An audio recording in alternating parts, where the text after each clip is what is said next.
nutrition goals. So this is our second goal. We set a movement goal the other week. If you missed that video, go back and check it out. Hopefully you got that movement goal and you've been keeping that up. Next thing we need to do is set a nutrition goal. So with the nutrition goal, all we do is we make sure that our athletes know how to make their weight go in a certain direction. Later on down the track, you might be interested in performance. So you might be interested in getting better, fitter, stronger, all these things. That will happen a little bit, but if you want to really tailor your approach towards that, there's a lot we can do with our nutrition. All we're doing now is making sure you know how to make your weight go in a certain direction. So how do we do that? We teach you about energy balance. So there's a bunch of diets you might have done in the past, and you're not really sure if they worked or how they worked or what was going on, and you maybe got results on some and then you didn't, or whatever it was. And basically, you're not really sure what was happening. We always want to make sure that our athletes know what's happening and why it's happening. So if we are trying to change our weight, we need to look at our energy balance. So there is a certain amount of calories that you are going to expend every single day. Every single person, basically the bigger you are, the more that's going to be as a baseline. And then you're going to move, so you're going to get your steps, and then you're going to train, so you're going to have your resistance. So we have those training goals that we've set up the last week. So naturally, you're going to have a baseline, and then you're going to move on top of that. That's going to be how much energy you're expending every single day. From there, you're going to have a certain amount of energy that you are putting in your mouth every single day. This is coming from your food and your drink.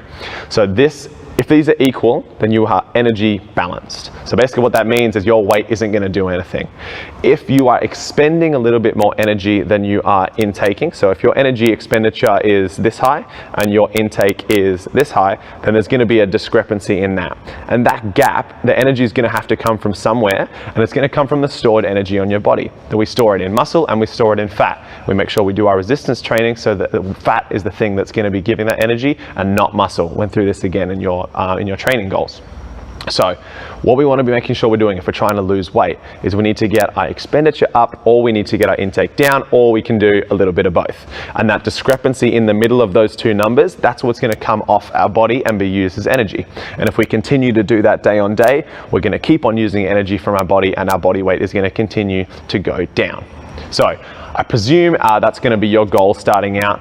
So that's the main thing we try to focus on. So losing weight, that's how we do it. We have to create what's called an energy deficit.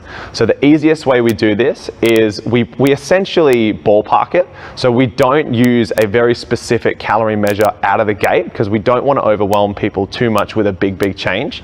So if you want to count your calories and you feel like that's something you want to do, go for it. We personally don't use that out of the gate because we feel like we can ballpark it. And as long as you know what's going on, then you should be able to be comfortable with being happy with your diet and your training, and you know what's happening and why it's happening. So with your energy expenditure, you've got those movement goals of whatever you set those movement goals to be, bumping up that energy expenditure as much as you can while still recovering. With that energy intake, we need to look at lowering that down. And we do this in a very simple way.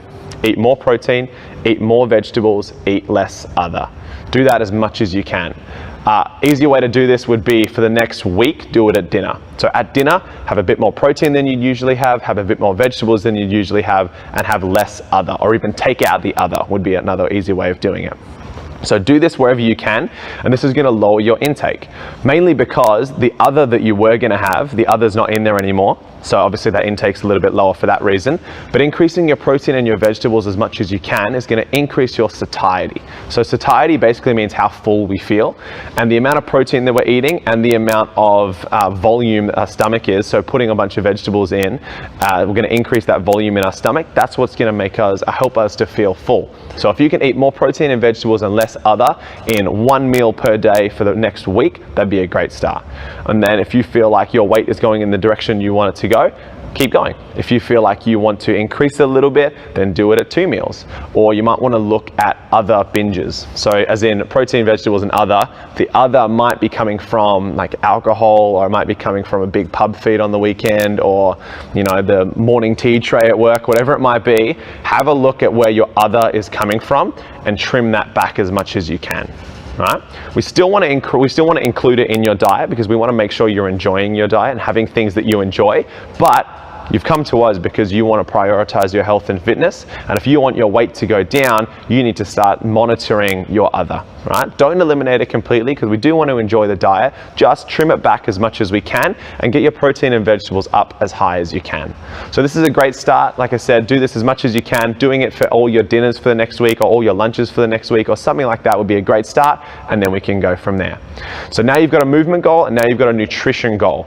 These are the two things we're going to focus on going forward, and after about a month, 2 months, we'll touch base again and then we'll kind of develop these goals further. We just want to make them nice and simple out of the gate so they're very easy to follow, and every week you can be proud of your efforts and be proud of your prioritization of your health and your fitness. So these are your nutrition goals. You've also got your training goal. Get cracking on them. If you want to ask us anything about them or how to set them or anything you want to know, send us a message and we will help you out.